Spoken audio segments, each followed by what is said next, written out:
G'day guys, how are we doing? Welcome along, Kieran from the Creative Property Cashflow Group. So good to have you back here with us again.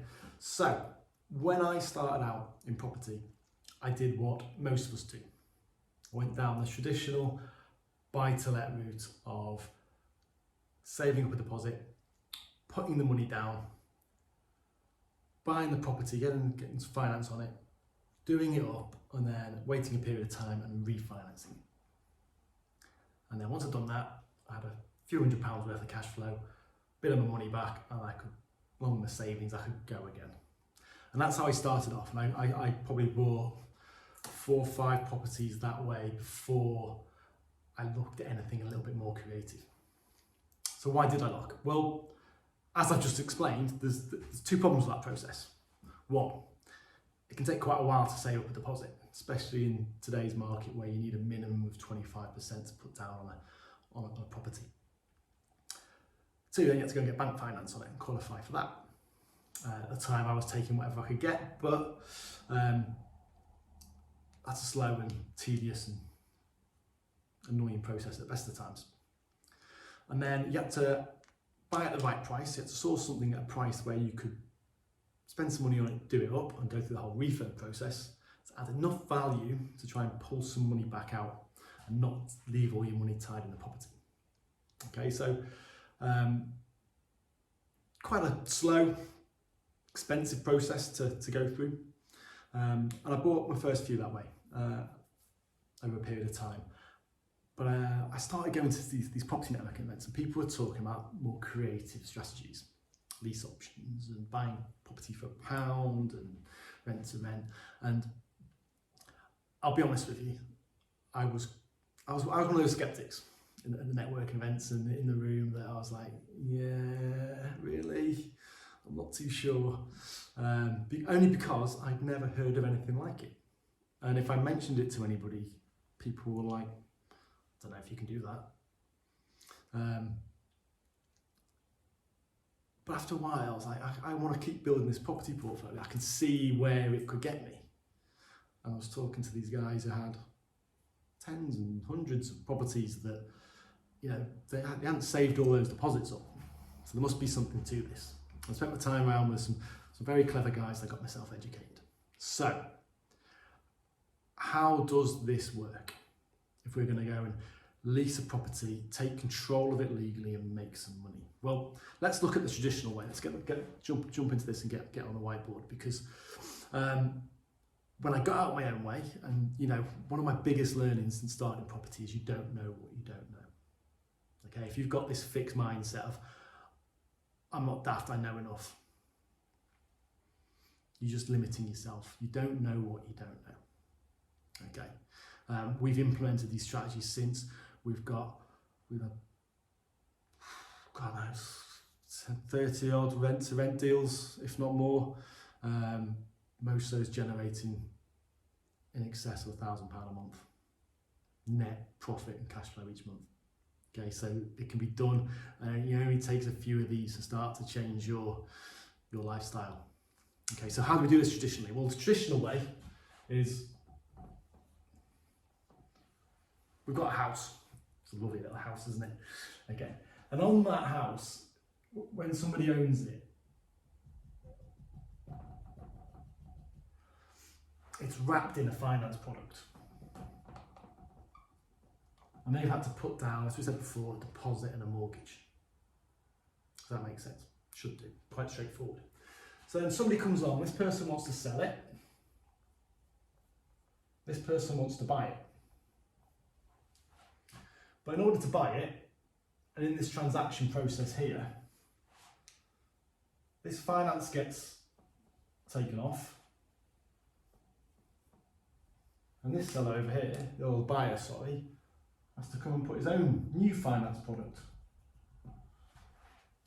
on it here. So he has to put his own deposit down and his own mortgage. And then this finance disappears. Let's clean that off. So, that's the traditional way. How do we do it when we're using options and rent-to-rent lease strategies and things like that. So let's draw the same property up, a little bit smaller. So this is our owner. He owns the property. Let's call him Bob. At some point, Bob's bought this property. Now he might own it outright and have no mortgage on it. And there's a lot of landlords out there that are in this situation, and they're great if you can find them, because it makes all this whole process a hell of a lot easier. But chances are he has some mortgage on that property, okay? And that will cost him X amount a month. Yeah, let's call it, I don't know, let's say it costs him £600 a month. Yeah? Now, when we come along and we offer a rent-to-rent deal, what we're saying is it costs you that amount to run the property.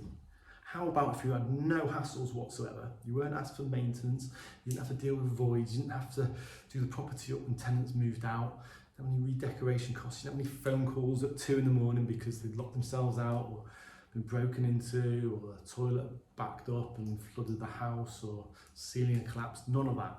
What if that wasn't ever a question for you? And we could offer you an amount here, so you had a guaranteed amount of profit. Okay, and let's say that's £1,000 a month. Yeah, so we offer £1,000 a month, giving our landlord Bob £400 of profit every month with zero hassle. Okay, now his property is an asset. He knows exactly what it's making every month. There's no hassles, there's no liabilities, there's no unknown costs, there's no variables. Okay, so we've offered £1,000 a month. Now, we then need to, so we basically wrap the existing finance in a contract from us that covers the existing finance. Okay, we can't go and offer Bob £500 a month because now he's out of pocket. Okay, so that won't work for him. Okay, so our offer needs to wrap the existing finance. Then we need to work out what the property can earn for us. Okay, so somewhere around here, there's how much the property can generate. And we might look at the property and go, that's work greater service accommodation. We could run it as a HMO. We could let it furnished on a single let. Maybe we could add some value and refurb it and increase the rent. You know, there's different ways we can structure this, and we'll get into this in the programme. But we've got to work out what it can generate. And then minus our costs. Okay. Some point here where we can add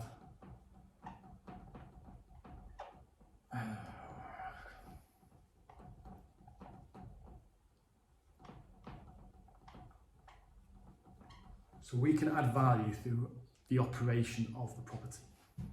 Okay, so what we do with the property on a day-to-day basis, how we run it, how well it's managed, maybe a little bit of investment to get it up to a standard that the current landlord Bob can't be bothered to do. And his reasons for not doing that come out in the negotiation. But by us investing a little bit time, maybe money, a little bit of effort, we can increase this figure. Okay, so a figure that Bob doesn't want to do, can't be bothered to do, doesn't know how to do. And this gives us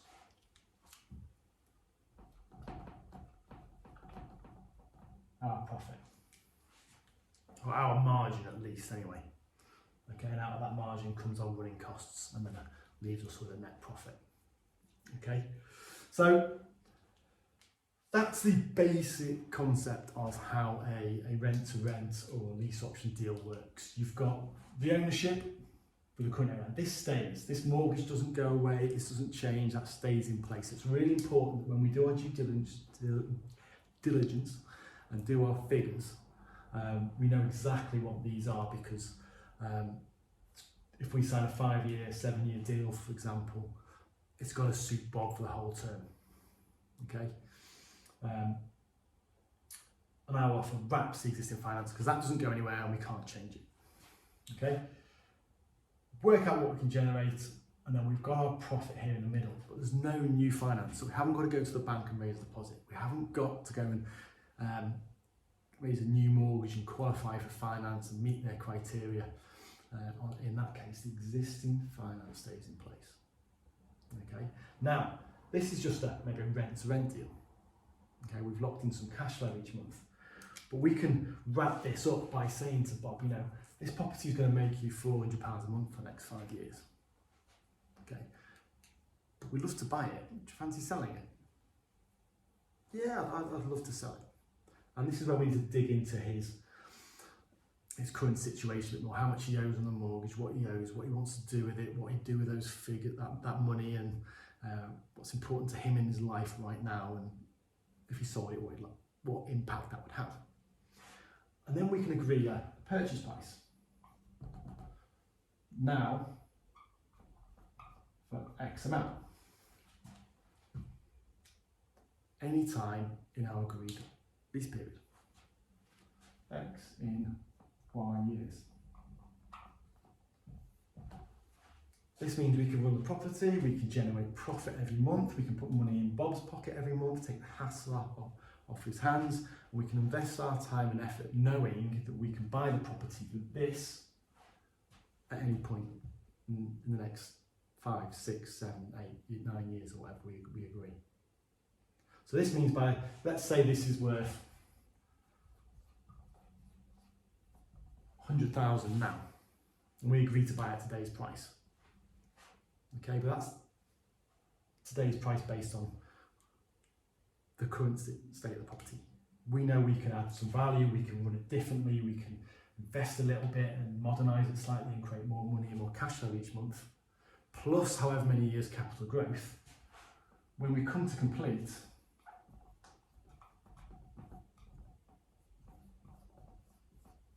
could be quite easily worth 180,000. These are just random figures I picked up out the blue here, but property generally doubles in value every 10 years. So even if nothing else happened and we had a 10-year option, we could be quite confident we'd be getting somewhere towards the 150 to 200,000 pound figure, just for agreeing our purchase price now. But all this, getting this agreed now, comes down to delivering what Bob needs. So this is where an option can come into play, and we can lock our purchase price in now, get the cash flow that we get on a lease and a rent-to-rent agreement, but know what our purchase price is. So when we come to buy it, we've got equity instantly in our portfolio. And that's the beauty of these creative strategies. And when I got out my own way, as I said, and I started learning these things, you can kind of see the power of it quite quickly.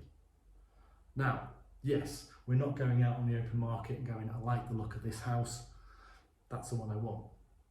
We're going out and we're trying to find Bob, who's not too happy with how things are being run. And that just could be the property's become a huge burden, and there are plenty of people out there that would just want to get rid of that and hand the keys over.